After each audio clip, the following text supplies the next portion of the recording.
Hi friends, welcome to கேவிஎம்ஸ் world. நம்ம இன்றைக்கி என்ன பார்க்க போகிறோன்னா மட்டன் பிரியாணியும் மட்டன் கிரேவியும் தான் எப்படி பண்ணணும்னு பார்க்க போகிறோம். வாங்க பார்க்கலாம்.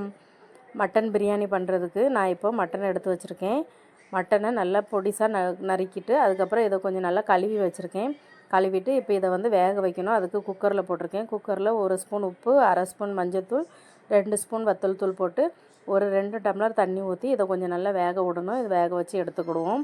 அதுக்கப்புறம் இப்போ பிரியாணி பண்ணுறதுக்கு ஒரு 2 பெரிய வெங்காயம் நீளமாக கட் பண்ணி வச்சுருக்கேன்.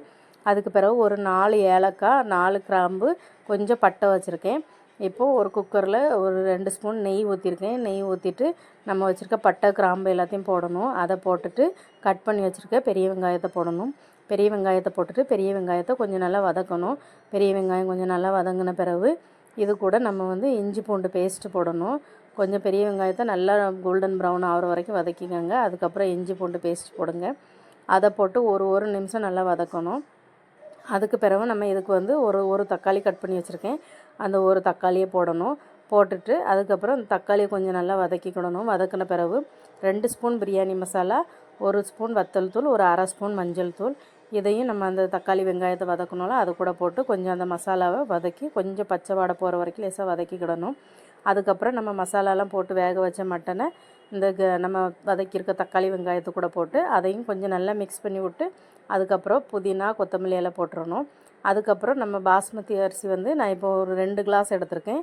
அதுக்கு 3 கிளாஸ் தண்ணி ஊற்றி இதை வந்து கொஞ்சம் தேவையான அளவு நம்ம சூப் குடிக்கிற அளவுக்கு உப்பு போட்டு இது வேக வச்சா பிரியாணி ரெடி ஆயிரும். இப்போ கிரேவி எப்படி பண்ணணும்னு பார்ப்போம்.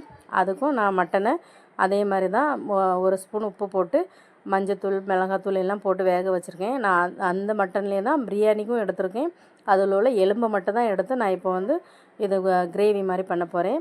அதனால் இப்போ ஒரு வெங்காயம் நல்லா நீளமாக கட் பண்ணி வச்சுருக்கேன்.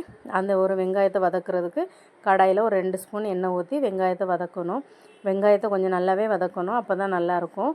இப்போது வெங்காயம் பாருங்கள் நல்லா கோல்டன் ப்ரௌன் கலர் ஆகிட்டு கொஞ்சம் இப்படி இருந்தால் தான் நல்லாயிருக்கும் கிரேவி. அதனால் கொஞ்சம் நல்லாவே வெங்காயத்தை வதக்கிட்டு ஒரு 2 ஸ்பூன் இஞ்சி பூண்டு பேஸ்ட்டு போட்டு அதையும் 1 நிமிஷம் கிண்டிடணும். அதுக்கப்புறம் ஒரு தக்காளியை போட்டு வதக்கிட்டு 1 ஸ்பூன் வத்தல் தூள், ஒரு 2 ஸ்பூன் மட்டன் மசாலா, 1/2 ஸ்பூன் மஞ்சள்தூள் அதை போட்டு மிக்ஸ் பண்ணிவிட்டு நம்ம வேக வச்சுருக்க மட்டனை அது கூட மிக்ஸ் பண்ணிடணும். அதையும் வேக வச்ச மட்டனை போட்ட பிறகு இதுக்கு தேங்காய் ஒரு துண்டு, அதுக்கப்புறம் ஒரு வெங்காயம், கொஞ்சம் சீரகம் போட்டு அரைச்சி வச்சுருக்கேன். அந்த தேங்காய் பேஸ்ட்டையும் இது கூட போட்டு நல்லா மிக்ஸ் பண்ணி விட்டுக்கிடணும். அதுக்கப்புறம் நம்ம இதுக்கு கொஞ்சம் உப்பு போட்டுக்கிடுவோம். ஒரு 1/2 ஸ்பூன் போல் உப்பு போட்டால் போதும். போட்டு கொஞ்சம் குழம்பு வற்றி வந்துச்சுன்னா குழம்பு ரெடி ஆயிரும். இப்போ குழம்பு ரெடி ஆகிட்டு இதுக்கு தாளிசம் பண்ணணும். அதுக்கு 1 ஸ்பூன் எண்ணெய் ஊற்றிருக்கேன். அதுக்கப்புறம் எண்ணெய் சூடான பிறகு 1 ஸ்பூன் கடுகு, ஒரு 4-5 வத்தல் பிச்சு போட்டிருக்கேன். அப்புறம் கொஞ்சம் பெரிய வெங்காயம் பொடிசாக நறுக்கி போட்டிருக்கேன். இது கூட கொஞ்சம் கருவேப்பிலை போடணும். கருவேப்பிலை போட்டு வத்தல், கருவேப்பிலை எல்லாம் பொரிஞ்ச உடனே நம்ம மட்டன் குழம்புல இதை ஊற்றிட்டோன்னா மட்டன் குழம்பு ரெடி ஆயிரும். ரொம்ப டேஸ்டியான, ரொம்ப ஈஸியான, சிம்பிள் மெத்தடில் நான் உங்களுக்கு சொல்லி தந்திருக்கேன். ரெண்டுமே ரொம்ப சிம்பிளாக தான் செய்கிறதுக்கு சொல்லி தந்திருக்கேன். செஞ்சு பாருங்கள், நல்லாயிருக்கும். இந்த வீடியோ பிடிச்சிருந்தா லைக் பண்ணுங்கள், ஷேர் பண்ணுங்கள், கமெண்ட் பண்ணுங்கள். என் சேனலை சப்ஸ்கிரைப் பண்ணுங்கள். பாய்.